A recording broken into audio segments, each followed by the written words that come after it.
Hey guys, what's going on? Nick Kellar, Greg Brock, and we're with Atlas Premier Realty. Last time we shot a video starting on the BRRRR process, which was buy, renovate, rent, refinance, and repeat. Correct.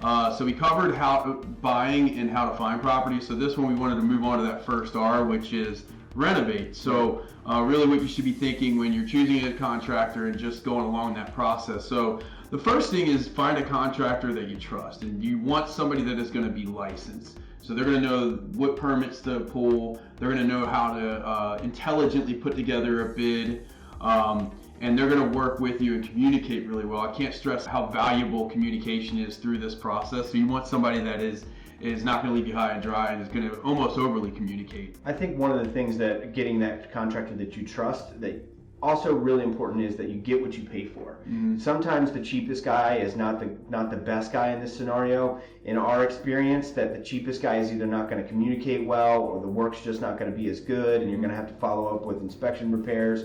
And it's just sometimes it's not worth it to go with the cheapest guy. Yep. Communication is key, though. Yeah, and you can ask around. I mean, there's a ton of resources out there to find good quality contractors that are going to be in alignment with how you want to do business. The second one is have the contractor walk the property with you at some point before you make your offer. And the reason being is one of the things that you cannot miss on, or you want to limit how many times you miss on, because we don't always bat 1,000, is your numbers. And you want to know how much it's going to cost to renovate and do the finishes that you want to do, depending on what your end goal is on the property, and you want to know that up front. Right. You don't want to get into contract and figure out, oh my God, I overpaid for this, based on what the renovations are going to cost. And surprises happen.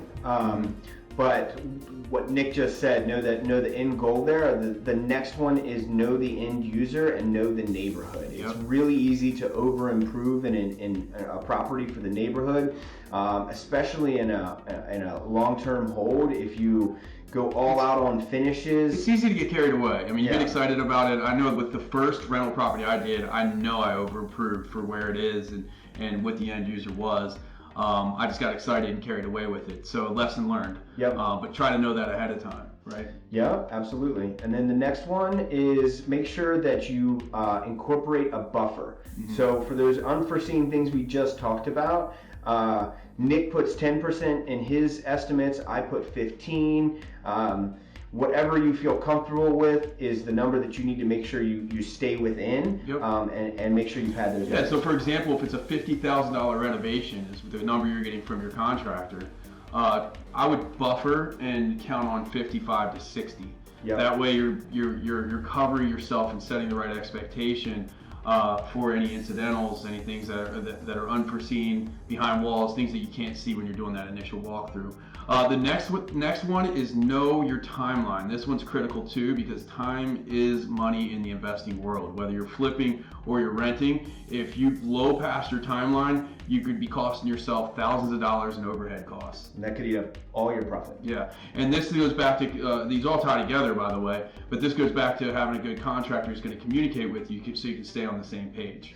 Speaking of staying on the same page, there's a fine line. The last one that we're going to is consistent oversight. So there is a fine line between micromanaging and having a consistent oversight. That being said, checking in on the property on every couple of days or every week is key, because you know how the process is going, and making sure that you are communicating that this timeline is, everybody's on the same page with that timeline. Yeah. It is your investment, so you do want to keep eyes on it. You don't want to micromanage, and that's part of the reason why you have a contractor you trust. So this is the first R of the BRRRR process.